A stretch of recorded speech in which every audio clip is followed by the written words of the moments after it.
Hoy empezamos una serie nueva titulada En el río. Y lo hemos titulado En el río porque en la Biblia usan mucho el ejemplo del río como un lugar de paz, como un lugar de descanso, como un lugar donde uno puede alejarse de todas las situaciones que está viviendo y encontrar paz. Y vivimos ahora en una sociedad y más muchos de nosotros en situaciones donde es difícil encontrar descanso. Es fácil tomarse un día de descanso, pero a veces hasta en el día de descanso no descansas, trabajas más. Necesito un descanso, no porque no esté contento con el trabajo que tengo, no porque no esté contento con la familia que tengo, la situación en la que estoy, no tiene nada que ver con eso, pero me siento cansado. Mi alma está un poquito cansada, necesito un descanso.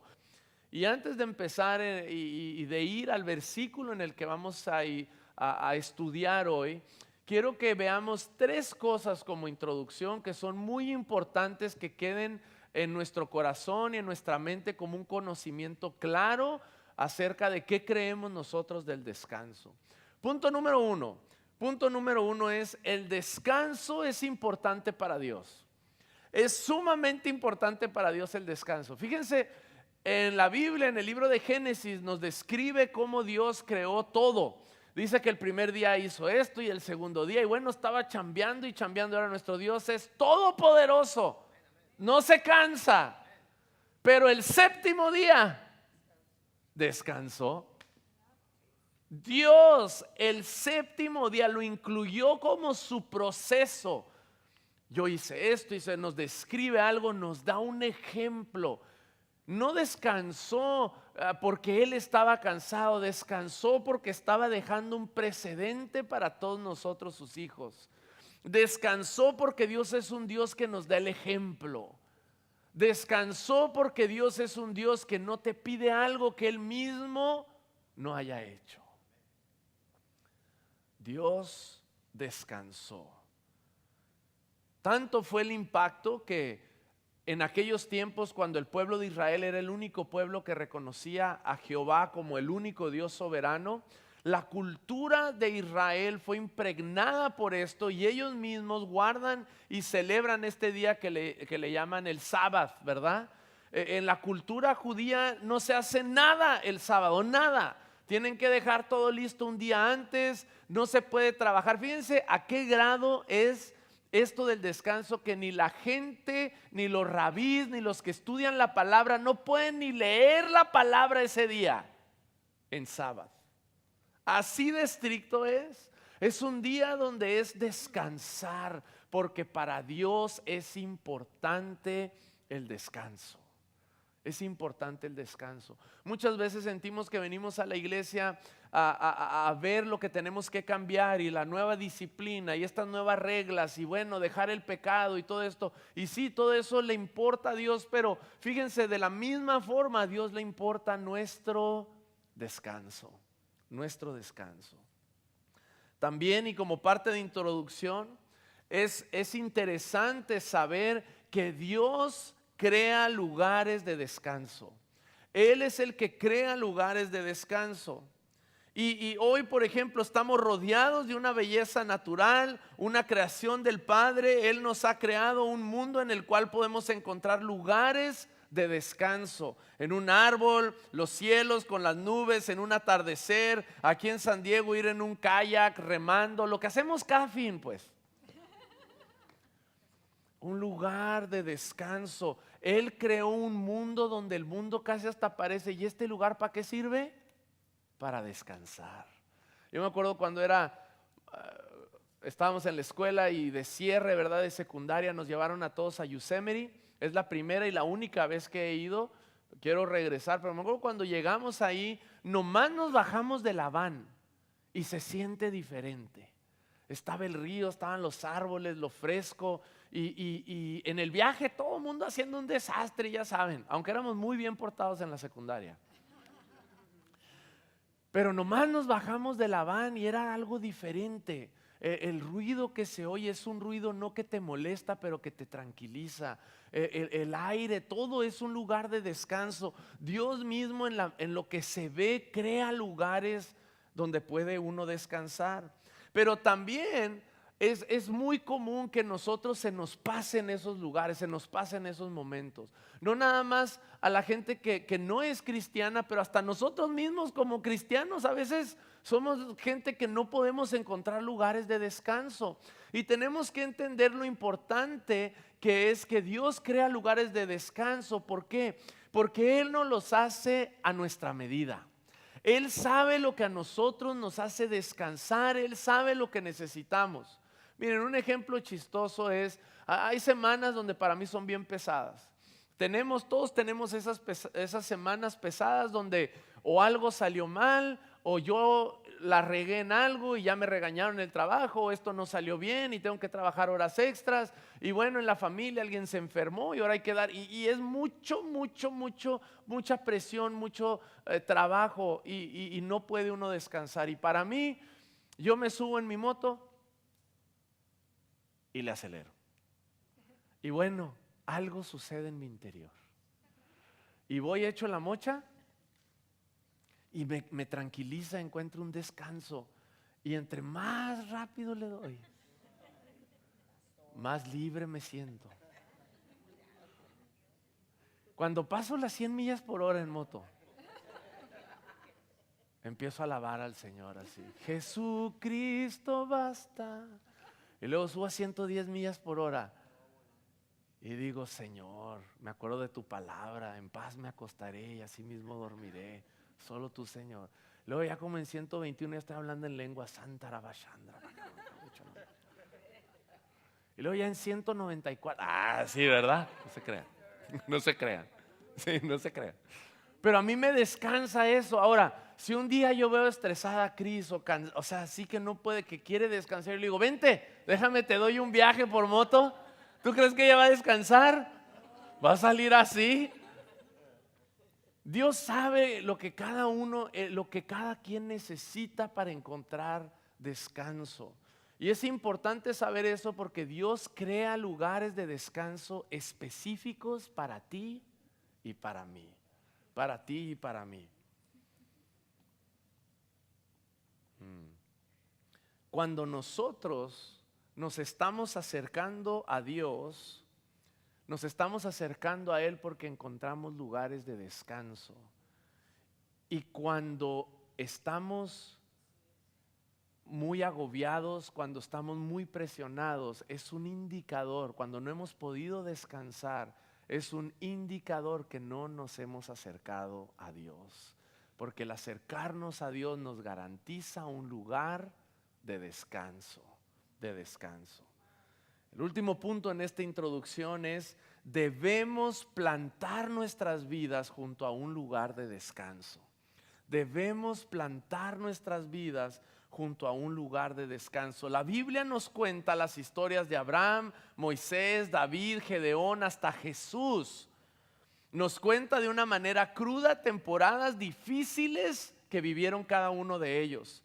Estos hombres, hasta en lo difícil, encontraban descanso en Dios.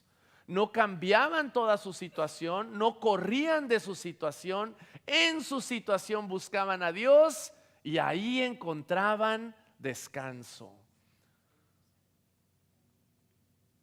Hay una oración, inclusive el rey David estaba viviendo una temporada muy difícil y él decía: Señor, mientras yo callaba, mis huesos se secaban, se envejecían. Está diciendo: Señor, me siento seco. Estaba lejos, ya no estaba plantado junto a ese río, ¿verdad? Pero él sabía que no importando la situación, si él clamaba a Dios, él se iba a acercar a un lugar de descanso. Muchos de nosotros decimos: no, es que yo no puedo descansar porque no he ido a Hawái. En Hawái voy a descansar. No he podido descansar porque no tengo esto, no tengo aquello, porque no he podido salir de esta situación. Pero hoy vamos a aprender cómo en cualquier situación Dios tiene lugares de descanso para nosotros. Dile a tu vecino: Dios tiene un lugar de descanso para ti hoy. Yes, yes, yes, yes, yes, yes, yes, yes, yes, yes. ¿Qué significa estar plantado junto a un lugar de descanso? ¿Qué significa esto en práctico? ¿Qué significa esto de una forma que yo lo puedo entender? Simplemente significa que estamos nosotros viviendo una vida donde Dios nunca está cerca, lejos. Donde Dios nunca está lejos, donde nosotros siempre estamos cerca de Dios, porque realmente en un sentido estricto Dios siempre está cerca de toda la humanidad, pero no quiere decir que la humanidad siempre está cerca de Dios. ¿Y qué significa esto de estar plantado en un lugar? Miren, les voy a poner un ejemplo muy sencillo. Muchos de nosotros en una semana que son 7 días, empezamos la semana viniendo aquí a la iglesia. Empezamos la semana viniendo a este lugar y aunque no entendemos muchas cosas, algo sucede que cambia nuestra semana cuando empezamos nuestra semana viniendo a la iglesia. Algo pasa, nos refrescamos, aprendemos algo, participamos en algo, pensamos en algo pasa, algo hace Dios que cambia toda nuestra semana. Pero de repente, y yo me incluyo, ha habido veces donde digo, ay, es que este domingo ya se me va a complicar y todo, bueno, no importa si falto un domingo, está bien. Y te empieza a alejar un poquito. Y luego, ay, es que ya se me atravesó esta otra cosa y se empieza otro a alejar un poquito. Porque si 6 días entre domingo a veces no es suficiente, imagínate 14, imagínate 21, imagínate 30 días lejos de un lugar de paz, un lugar donde tu alma descansa. De repente ya no vienes a la iglesia nomás revitalizarte, llegas a la iglesia arrastrándote para primeros auxilios espirituales. Cuando tú estás cerca de agua y tomas agua, el agua te refresca. Cuando estás lejos del agua, el primer vaso de agua no te refresca, empieza a darte compulsiones. ¿Por qué? Porque tu cuerpo está buscando todos los nutrientes. Estar plantado cerca de un lugar de paz. Familia, los domingos hacen la diferencia en nuestras vidas. Hacen una diferencia. Decidir estar plantado junto a un lugar de paz hace la diferencia. Ir a la iglesia es el reflejo de una vida plantada en un lugar de descanso. Ir a la iglesia es un reflejo de una vida plantada junto a un lugar de descanso. Cada vez que nosotros nos vemos aquí, ¿qué me está diciendo? ¿Qué nos dice? Que mi vida está plantada junto a un lugar de descanso. Familia, hay muchos de nosotros que nos queda cerca la iglesia. Hay otros que vienen de lejos para venir a la iglesia. Hay otros que vienen desde México para venir a la iglesia. Pero ¿qué nos está diciendo? No importa el sacrificio que tengamos que hacer, yo sé que algo va a cambiar en mi vida al yo llegar a ese lugar. Es un reflejo de una vida. Ahora sí quiero que todos me acompañen en la Biblia al Salmo 1. Vamos a leer un salmo. El Salmo 1, vamos a leer el versículo 2. Búscalo, si traes tu Biblia, ábrelo, subráyalo. Si no, búscalo ahí en el app. Es bastante conocido, pero es algo bien importante. Voy a estar leyendo de la Nueva Versión Internacional.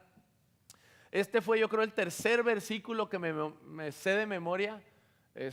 Mi abuelita siempre me daba $10 cada vez que me memorizaba un versículo. Entonces me memorizaba algo y luego después de 2 versículos ya no te daba $10 por versículo, te daba $10 por capítulo. Entonces si te aprendabas todo un capítulo, entonces Salmo 1 es cortito. Entonces me memoricé el Salmo 1, entonces ya te daba $10. Y luego te daba $100 si le decías el Salmo 119 completito. A $500 si le decías. Yo tengo primos que se lo recitaron de principio a fin por $500. Y lo hacía de repente en Navidad o algo así. A ver, ven. Díceles el Salmo y nosotros, media hora vamos a estar aquí. Si no lo saben, el Salmo 119 es el capítulo más largo de toda la Biblia. Y es bien difícil porque está raro. Ahí lo leen. O sea, Pero el Salmo 1 es un salmo muy rico, es un salmo bien interesante. Y vamos a leer algo muy importante. Salmo 1, 2, la segunda parte. Nos vamos a enfocar ahorita nada más en eso. Dice, es como árbol plantado a la orilla de un río, que cuando llega su tiempo da fruto y sus hojas jamás se marchitan y todo lo que hace prosperará. En la versión Reina Valera, que es la común, dice, será como árbol plantado junto a corrientes de agua que da su fruto a su tiempo y su hoja no cae y todo lo que hace prosperará. Un árbol nos muestra un ejemplo como una visión, algo ilustrativo de esto que estamos viendo, de cómo tenemos que ser como estos árboles que están plantados a las orillas de un río. Y obviamente tenemos que empezar aclarando que esta es nuestra decisión, es una decisión que nosotros tenemos que tomar. Antes de ver así uno por uno, quiero que entendamos primero quién está escribiendo este versículo. Muchos de nosotros pensamos, tal vez porque nunca habíamos venido a la iglesia y porque sabemos que la Biblia es un libro santo, ¿verdad? Es un libro muy diferente a nomás cualquier otro libro, que pues todo lo que está en el libro casi fue como el himno nacional mexicano, ¿verdad? Por el dedo de Dios escribió, casi, ¿no? O sea, fue como que todo así escrito o lo descubrieron o algo, pero la verdad es que la Biblia está conformada por cartas que escribió gente, por historias que gente estudió y narró la historia de cómo pasó, y en este caso como un diario personal. Los salmos son el diario personal de este personaje que se llama David, que llegó a ser rey. Y David es una persona muy famosa en la Biblia, muy famosa en la Biblia. El rey David, y en la cultura hebrea en Israel es muy famoso el rey David. Pero les quiero refrescar un poquito quién fue David para entender lo que está escribiendo aquí, por qué es tan importante para nosotros esto. Porque si uno nomás lo lee y dice, será como árbol plantado junto a corrientes, ay, qué bonito poema, y ya pum, queda como si fuera Octavio Paz o algo así, ¿verdad? Ya, un bonito poema, pero quiero que nosotros estudiemos esto un poquito más y vamos a encontrar algo bien importante. ¿Estamos listos? Sí. Dile a tu vecino, ¿estás listo? Ready? Ready spaghetti, como decimos nosotros. David, primero empezamos conociendo de él porque él cuidaba ovejas. Eso era lo que él hacía, David, de chico. Su papá se llamaba Isaí. Y un día estaba el rey Saúl, ¿verdad? Y que había sido escogido por gente como democracia, lo ponen a él, rey, y luego estaban pasando cosas malas y un profeta le dice, Señor, ¿quién sigue? Y dice, ve a esa casa y uno de sus hijos va a ser el próximo rey. Y llega, no está en la casa, dicen, ¿qué, no tienes otro hijo? Y le dice, sí, sí es cierto, se me olvidó uno. Está allá cuidando ovejas y David a lo que se dedicaba era cuidar ovejas. Su papá le daba una cantidad de ovejas y él lo que quería era agradar a su papá. No le interesaba tanto las ovejas, no estaba apasionado por las ovejas, no quería ser veterinario de ovejas. Él lo que quería era agradar a su padre, era agradar a su padre. Y ahorita les voy a decir cómo encontramos esto en la Biblia. Después, David, desde su niñez, se encuentra con enemigos, toda su vida se encuentra con enemigos. Por ejemplo, de chico él cuidaba ovejas y luego él cuenta la historia que cuidando las ovejas venía un oso y venía un león y eran sus enemigos, querían comerse las ovejas o querían atacarlo a él y él tenía que pelear en contra de osos y leones, ¿verdad? Y él protegía a las ovejas porque era lo que su padre le había encargado y él no quería fallarle a su padre. O sea, estaba dispuesto a atravesar su propia vida, a hacer lo que sea en contra de estos enemigos para proteger lo que su padre le había encargado. Después nos enteramos que él crece un poco, sus hermanos se fueron a la guerra, sus hermanos sí eran soldados, habían sido entrenados para hacer eso. Y su papá les dice, ¿sabes qué? Ya se tardaron mucho, llévales comida a tus hermanos y tráeme noticias de ellos. Entonces él prepara, ¿verdad?, comida, va y llega a ese lugar. Y cuando llega, él ve por primera vez cómo se ve dos ejércitos formados uno en contra de otro. Ve a este gigante Goliat, nunca en su vida había visto un gigante. Por primera vez conoce al rey, porque él entra a un celo y dice, yo puedo pelear contra este hombre, y lo llevan al rey. Entonces se le abre todo un mundo nuevo a David, y en ese mundo nuevo se encuentra que está lleno de enemigos. Sus propios hermanos no lo querían. Él lleva comida y le dice a su hermano, ¿tú qué estás haciendo aquí? Ya has de haber dejado allá solo a las ovejas que mi papá te ha encargado. Lo poquito, o sea, ni en lo poquito se puede confiar en ti. Sus propios hermanos despreciaban a David y iban en contra de él. Aparte de sus hermanos, se topa con este Goliat. Y Goliat ahora es un ejemplo claro del enemigo por excelencia que uno puede tener.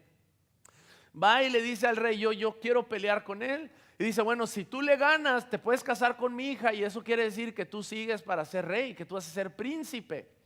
Entonces él dice, vámonos, le entramos con esto.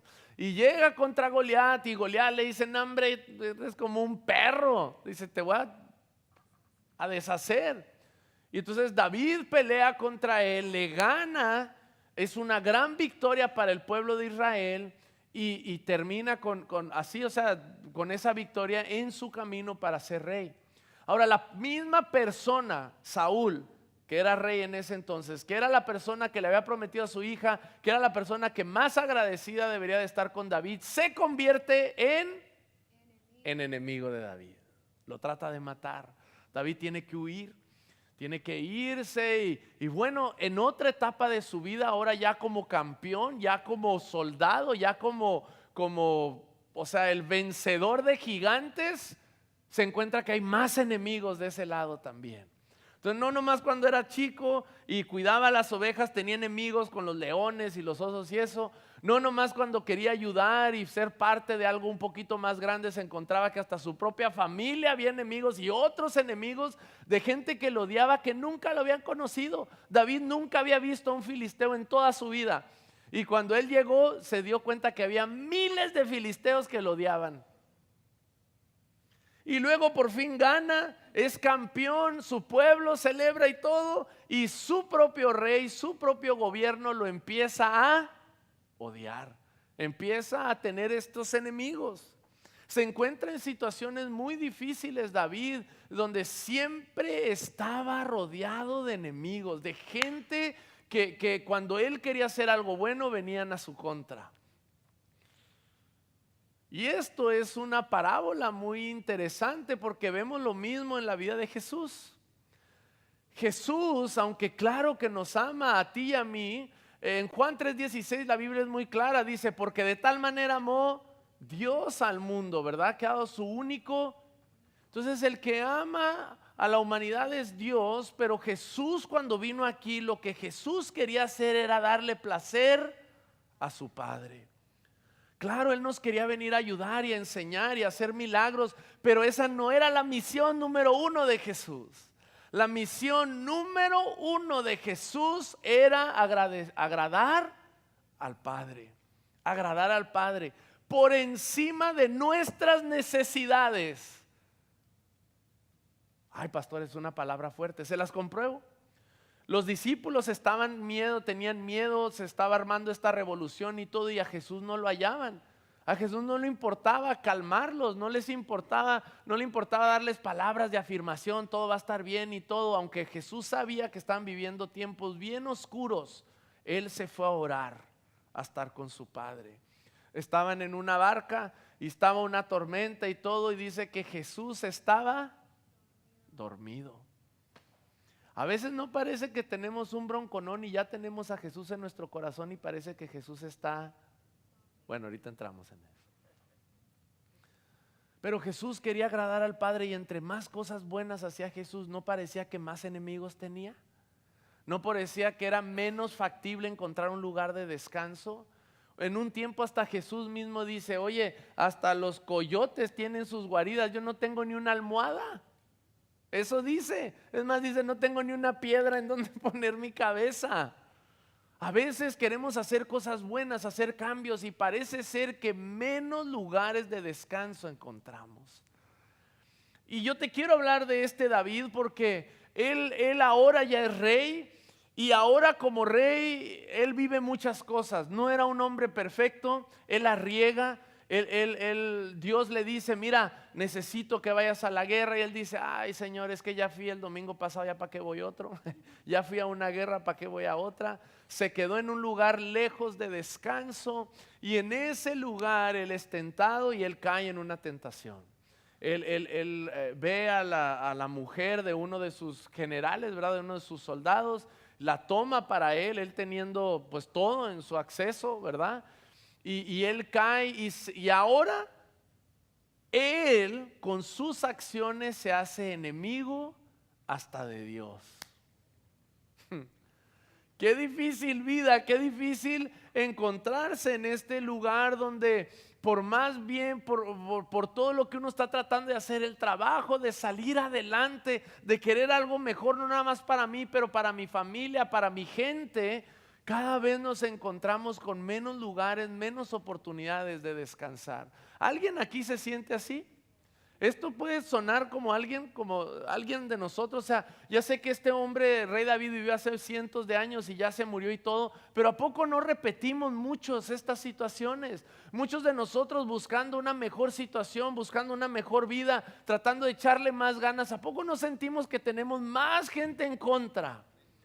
De repente ya, oye, vine a hacer algo bueno y ya nadie me deja en paz.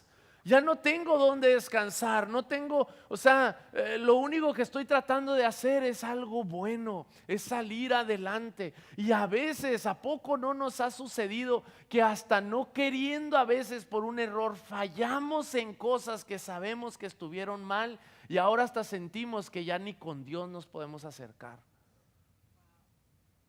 Si somos honestos, tenemos que decir sí. Si nos hemos encontrado en esas situaciones, lugares donde no podemos descansar y nos hacemos el fuerte. Y está chido, no, ¿sabes qué? Me voy a hacer el fuerte y ahora Pero ¿qué tanto duras así? ¿Qué tanto duras con esa presión? Y David escribe un diario. Y le dije a Cris ayer cuando estudiamos, le digo, qué chido que a mí no me tocó esto, que de repente Dios dijera, ¿sabes qué? Voy a poner tu diario como en la Biblia para que todo mundo lo lea y todo mundo vea lo que estabas viviendo. Pero el libro de los Salmos es un diario de David. Él está escribiendo y lo vemos de una manera completa. Cuando David está arriba escribe ciertas cosas, cuando estaba abajo escribe otras cosas muy privadas, que ahora tú y yo lo leemos como un poemita, pero él está abriendo su corazón. Aquí mismo, inclusive en los salmos, en los primeros salmos, y quiero nada más aclarar, ¿verdad? Y enriquecer. Si tú te vas al Salmo, por ejemplo, 3, 7, la segunda parte, ahí en el 3:7 dice, levántate Señor, ponme a salvo Dios mío, rómpeles la quijada a mis enemigos, rómpeles los dientes. Ahorita dijéramos, párteles, ¿verdad? David se está abriendo. Dice, Señor, de acá donde yo no le importo a nadie, de pastor de ovejas, tengo broncas. Acá con mi familia queriendo hacer algo bueno y todo, tengo broncas. Ahora ya alcanzo, salgo adelante, ya soy rey, puedo ayudar a más gente y tengo más broncas. Como que no salgo, no puedo descansar. Y David, frustrado, dice, Señor, rómpeles la cara. ¿No has hecho esa oración tú todavía? Híjole, de repente yo veo a gente y digo, Señor, ¿cómo? Yo puro a Biblia, Padre. Él está abriendo su corazón. Y luego el Salmo 4:3, ahí luego, Salmo 4:3. Ayer Cris y yo meditamos en este versículo, meditamos. Fíjate cómo David mismo se cacha. Dice, sepan que el Señor honra al que le es fiel. El Señor me escucha cuando lo llamo. Si se enoja, no pequen. Él mismo se está acordando. Si se enoja, no pequen. En la quietud del descanso, examine el corazón. En la quietud del descanso, David estaba buscando un descanso. Estaba buscando un descanso. Y ahora sí, Salmo 1:2. Es como árbol plantado junto a la orilla de un río. Cuando llega su tiempo da su fruto y su hoja no se marchita y todo lo que hace prospera. Dios forjó a David. Dios nunca estuvo lejos de David. Cuando fue despreciado por su familia, cuando estuvo en la guerra, cuando fue rey y todo el mundo la traía contra él, inclusive hasta cuando pecó, Dios nunca estuvo lejos de David. Pero David entendía algo, que nosotros podemos decidir una de dos: o ser como un árbol que se planta cerca de un lugar de descanso, o ser como un ciervo, como un venadito. Hay otro versículo que escribe David que dice: como el ciervo brama por, dice así, brama mi alma por ti, oh Dios. Dice David, entendió algo, dice: o voy a ser como un árbol que siempre voy a estar conectado, que me alimento constantemente, una vez por semana, ¿verdad? Como mínimo, en estos lugares de paz, en buscar a Dios. O voy a ser como el venado que toma agua, llena su panza y se va. Llena su panza y ya cuando está todo lleno corre y vive una vida llena de temores. ¿Se han dado cuenta? El venado siempre está asustado. Está comiendo y ¿qué pasó? ¿Verdad? Y escucha un ruido y brinca. Ni siquiera se mueve, como que ¡plup! ¿Verdad? Esa es mi versión. Es mi versión. Y me lastimé, creo. No se crea, no está bien. Siempre está viviendo una vida de temores. Pero de repente trae agua y sigue con vida. Dice, bueno, pues tengo vida, no pasa nada. Pero todo está mal, pero mire, me van a atacar y me van a sacar y me van a chequear y me van a correr y me van a hacer todo. Y si se enteran y si salen y todo. Siempre vive una vida de todo. Y de repente se le acaba el agua. Y empieza a tener sed. Y se empieza a morir. Pero de repente está perdido y ya no sabe dónde dejó el río. Y empieza a bramar. ¿Y sí saben que esto es lo que usan los cazadores para matar a venados? Cuando tienen sed escuchan, mira, ya anda uno por allá. Y llegan y clac. Y a cenar. Birria de faisán, ¿qué? No, venado, lo que sea. Pero David sabía que nosotros tenemos la decisión de ser una de dos. O ser ese árbol que ya encontramos un lugar de descanso en Dios y plantarnos ahí y no batallar y que no se nos seca la vida, ¿verdad? Que podemos tomar cada semana como una semana nueva, por más difícil que sea. O ser como este venado que toma, llena su panza y a ver si la arma.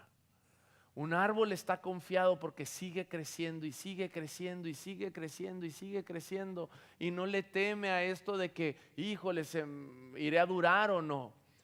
Pero el venado que toma agua y se va vive una vida con miedos constantes, con miedos constantes. Venir los domingos a la iglesia, ser parte de lo que Dios está haciendo en tu vida, reconocer que algo cambió desde que llegaste aquí, es haber descubierto un lugar de descanso, de descanso. El mismo versículo David entiende y escribe algo.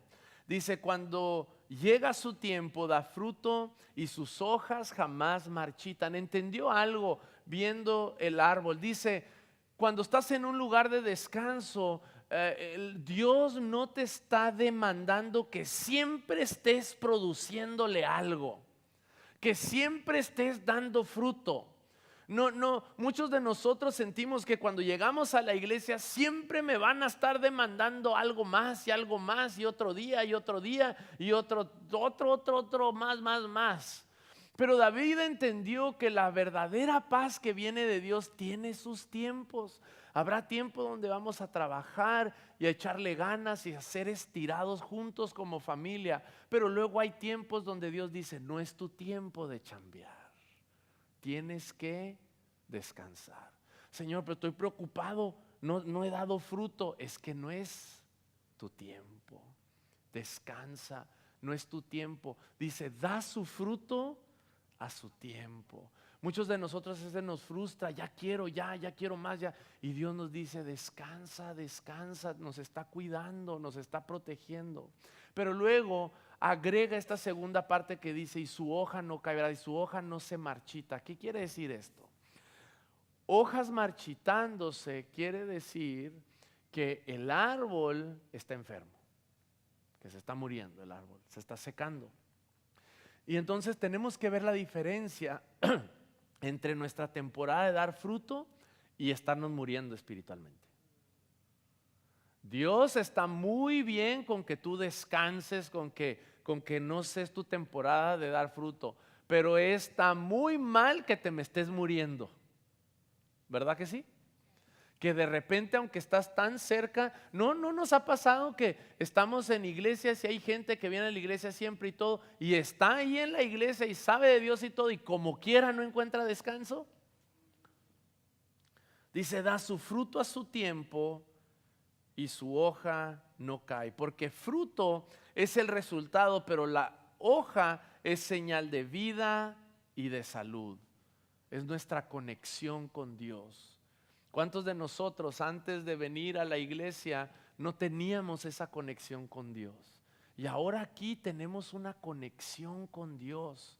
Dios guía nuestros pasos, podemos encontrar descanso en las decisiones, descanso en cualquier situación. Y termina David declarando algo.